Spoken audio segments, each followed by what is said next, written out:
Welcome to the first ever episode of Simplistics by the Plaid Cook. Today we are going to be making up some Swedish meatballs. And if you have a hankering for these from a certain furniture store that rhymes with idea, then these should do the trick. So let's dive in. First up, take a small onion and chop it finely until it becomes minced. Then take 1 ounce of unsalted butter in a cast iron skillet and let it melt until it starts to bubble. Add in your onion and spread it out evenly across the bottom of the pan and cook until the onion becomes translucent. Once cooked, transfer the onion onto a plate and spread out evenly to let it cool and place it in the fridge.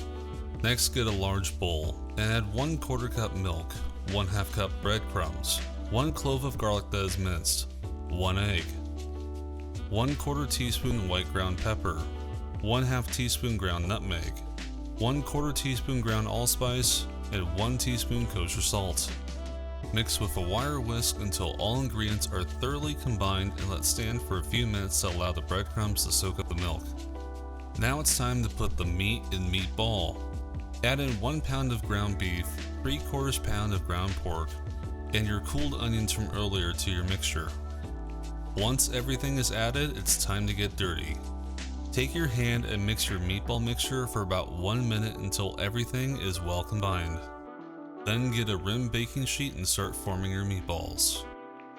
You'll want these to be about 1 inch in size so they're not too big to fit in your mouth, but also not too small that they will get overcooked when you brown them.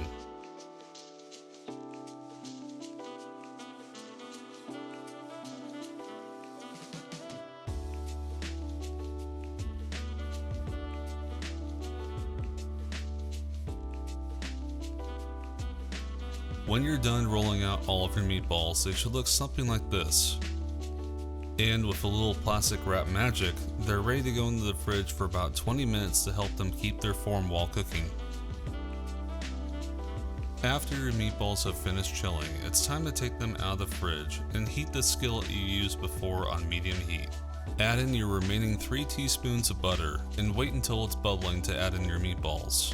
Cook your meatballs in batches, but take care not to use too much heat as you do not want to create brown butter for your sauce. Turn them while cooking to brown all of the sides, but do not worry if they do not reach 165 degrees, as you can put them in the oven to finish cooking. While your meatballs are cooking in the oven, take 3 tablespoons of flour and slowly add it into the butter in the pan, stirring the flour around to absorb any of the remaining butter until it becomes a light brown color.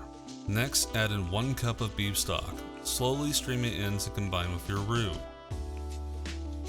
Then add in 1/2 cup heavy cream and stir until combined. Add in 2 teaspoons of soy sauce and mix it in. Optionally, you can add in 2 teaspoons of Dijon mustard to give your gravy a little extra flavor.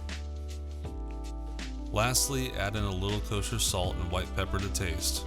Once combined, taste your gravy to adjust your seasonings. By now, your meatballs should be done and ready to plate. Over some egg noodles, place your meatballs and drizzle some of that yummy gravy over them. And there you have it. Swedish meatballs that are just as good, if not better, than those that you would get from a furniture store. They are tasty, yummy, and covered in gravy that you cannot get enough of. In fact, I'm just going to stand here and eat the rest of them. But if you enjoyed this video or liked the recipe, then consider giving it a like down below and also click that subscribe button if you haven't.